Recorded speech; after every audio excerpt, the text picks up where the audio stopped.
It began as a joke on the Imperial ComNet. A single blip appeared on the edge of the galactic cartography grid, a tiny object, barely the size of a corvette, crawling into the Empire's territory like a drunk insect. Someone posted the sensor log with the caption, "Lost Primitive seeks directions to nearest extinction." They laughed. Everyone laughed. Then the blip didn't stop. At first, the ship hailed them in what sounded like static and musical tones. The translator AI choked on it, coughed up nonsense about coffee and diplomatic biscuits. When the linguistic analysts finally caught up, they realized the message said, "Hello, this is Earth Diplomatic Vessel Ambassador Class, designation Horizon Dawn. We come in peace, mostly." The "mostly" was flagged, debated, and then politely ignored. Empires didn't worry about primitives with corvette-sized diplomatic ships. Until the Horizon Dawn stopped just outside the capital's gravity well and didn't ask for permission to stay. Ambassador Elias Wynne smiled like a man who had found himself in the wrong neighborhood, but had brought the right kind of problem-solving equipment. His uniform was clean, his hair tidy, and his voice the sort of calm that made even admirals feel they were being handled. "We'd love to discuss peaceful cooperation, trade, science, mutual understanding, the usual things before someone panics and shoots." The Empire's delegate, a four-eyed Tarvathian named Marul, stared down at the man. "You have no fleet, no escort? You are in the capital system of an empire that spans 4 arms of the galaxy? You dare to negotiate?" Elias smiled wider. "Of course, I'd hate to inconvenience you by bringing the rest." There was silence. Marul assumed it was humor. The humans did that. Irony, sarcasm, self-deprecation, all signs of nervous species. The Tarvathians had evolved from pack hunters. They could smell fear. Except this one smelled like ozone and gun oil. For 2 days, the Horizon Dawn remained in orbit, broadcasting harmlessly on public bands, streaming what it called music. A mix of jazz, rock, and something described as symphonic doom metal. Imperial citizens tuned in out of curiosity. A meme cycle began. Someone made a dance out of Highway to Hell. On the 3rd day, the Imperial Navy tried to escort the human ship to a containment dock. They sent 12 cruisers. Only 11 came back. The 12th was gone. Not destroyed, not disabled, just gone, as if erased from every atom. The logs ended mid-transmission with a faint human voice saying, "Sorry about that, force calibration issue." Panic was mild at first. The Empire was old, proud, and slow to fear. But analysts found something chilling. The energy signature that erased a cruiser matched no known weapon. In fact, it resembled planetary engineering tech.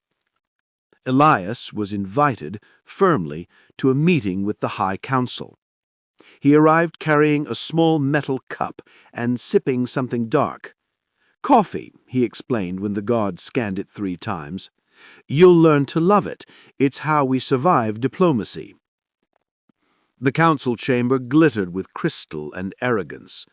The Emperor himself spoke through a proxy drone, a symbol of power and distance. "Ambassador Wynne of Earth," the voice thundered, "you have violated our space. Surrender your technology and reveal your origins." Elias nodded politely. "Of course, Your Imperial Majesty, but before that, quick question. How much do you know about the Terran Colonial War?" Nobody did. The archives held nothing. The words Terra and Earth didn't exist. Elias smiled again, that polite, infuriating, quiet smile. "Ah, that makes sense. We deleted that part." Half the council laughed until they realized he wasn't joking. What followed was classified as a diplomatic anomaly by the Empire's internal logs. Within hours, every long-range scanner across the galactic rim detected something massive emerging from the dark between galaxies. Hundreds of ships, then thousands. Not warships by design, but reconfigured city-sized arcs, cargo freighters turned into dreadnoughts. Every hull bore the same simple mark, a blue-white sphere divided by green and brown. Earth. "Impossible," said Admiral Chazareth, trembling as the feed poured in. "No species could build that many ships undetected." "We didn't build them here." They appeared through gaps in gravity wells, riding folds of dark matter like surfers on a cosmic tide. One of the observers described it best: "They didn't arrive, they returned." The first human fleet transmission was cheerful. "This is the Terran Engineering Corps Expedition 9. We heard our diplomat needed backup." The Empire scrambled everything. The largest fleet ever assembled, 6,000 capital ships, planetary shields, orbital fortresses, the works. Humanity responded by sending one message: "Please don't." The admirals laughed. Then the human fleet began building. Not weapons, not fortresses, but scaffolds, huge kilometer-high machines extending toward the local star. They started harvesting the sun itself, weaving plasma into what looked like metallic petals. The Tarvathian scientists screamed, "They're making a Dyson lattice! They're turning our sun into a weapon!" Elias shook his head politely. "Not a weapon, a reminder." In 12 hours, half the star dimmed. In 24, it stabilized perfectly. Power flow to human ships multiplied 1,000-fold. The Empire realized, too late, that the humans had built energy armor. Then the negotiations resumed. The Emperor's voice was thin now.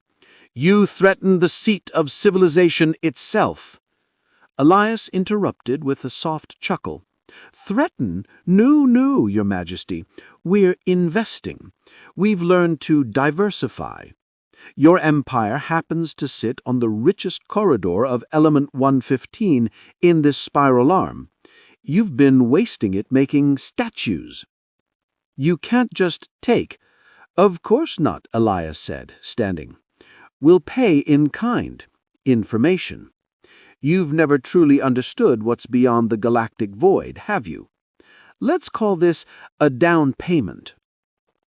Then, with almost casual precision, the humans transmitted coordinates, a full star map beyond the edge of known space, whole clusters previously invisible, systems that bent light around themselves. The Empire's astrophysicists fainted. How do you have this?" Elias looked up at the hologram of the Empire's emblem. "Because we went there. Because when the rest of the galaxy was building thrones, we were building exits." Over the next day, the Horizon Dawn's transmission spread through the galaxy.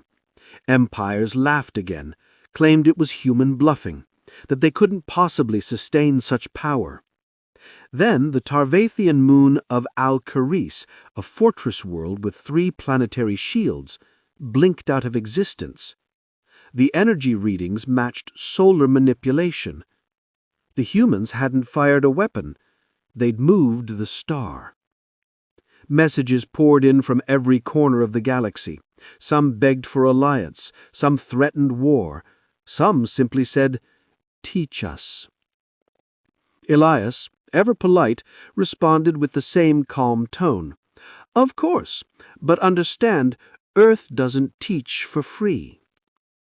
By now, the Empire's fleets were fracturing. Governors defected, scientists surrendered. The human fleet didn't fire a single conventional shot. They just kept building. Each Dyson petal grew, expanding the energy network like a spider's web. Planets started to orbit faster, tidier, better. Gravity itself was being optimized.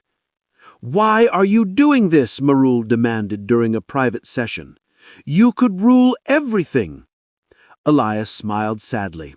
"Rule? Oh no, we learned that trick already. Didn't end well. We just want peace." He paused, his eyes flicking to the tactical screen. "Stable, enforceable, permanent peace." The humans called it the Solar Rebalancing Initiative. Everyone else called it what it was: terraforming on a